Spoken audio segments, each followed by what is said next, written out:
in fact nhume yakatumwa kunodaidza Mikaya yakabva yatoudza Mikaya kuti vamwe vese vaprofita zvakafanana, iwewe unofanira kuprofita sezvaprofitwa navamwe. Ndava ndo zvinodiwa namambo. Tine maprofita vakaprofita pamaringe nenyaya 23 elections kuti ZANU-PF iri kuwina. Rekedza ndikuchenjedzei vana veZimbabwe, ZANU-PF haisi kuwina ma-elections. Ichi ndicho chokwadi chinogona kutadza kugamuchirwa navanhu. Ndandira kukuziva kuti maprofita vari kuprofita kuti ZANU-PF iri kuwina ma-elections vari kunyepa. Mangati kona bishop uri kuti sei vari kunyepa, rekedza ndipfuurire mberi.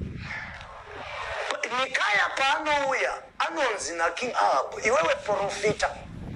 Ndava ndokuziva kuti unoprofita zvinhu zvandisingafarire. Mikaya ndobva aprofita akati ndaona makwai aIsraeri atekeshera nenyika achiita kunge asina mufudzi, ndava mufudzi wacho afa. Ipapo ndopakauya mumwe muprofita anonzi Zedekaya, mwanakomana waKenani, ndokubva agadzira nyanga dzemasimbi.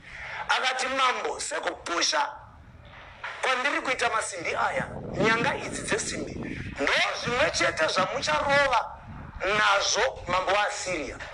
Anonzi Zedekaya akarova Mikaya mbama akamuti iwewe mweya waMwari wandaprofita nopakutanga wabharili pandiri ukauya pauri.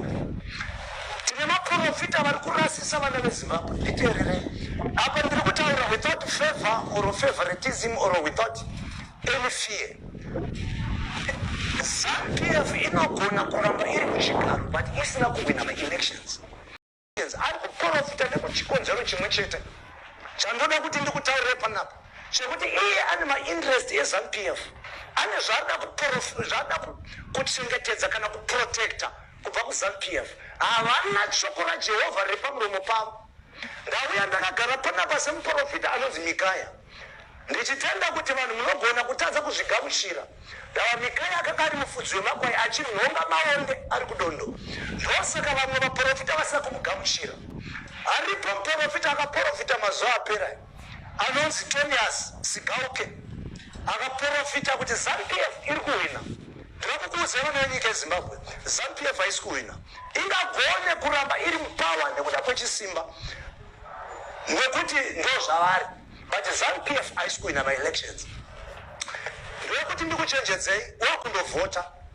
Unoziva here panguva yeCovid 21 days tanga takagara mumba, hakuna kwataenda, waisungirwa mask, kuonekwa usina mask waisungwa.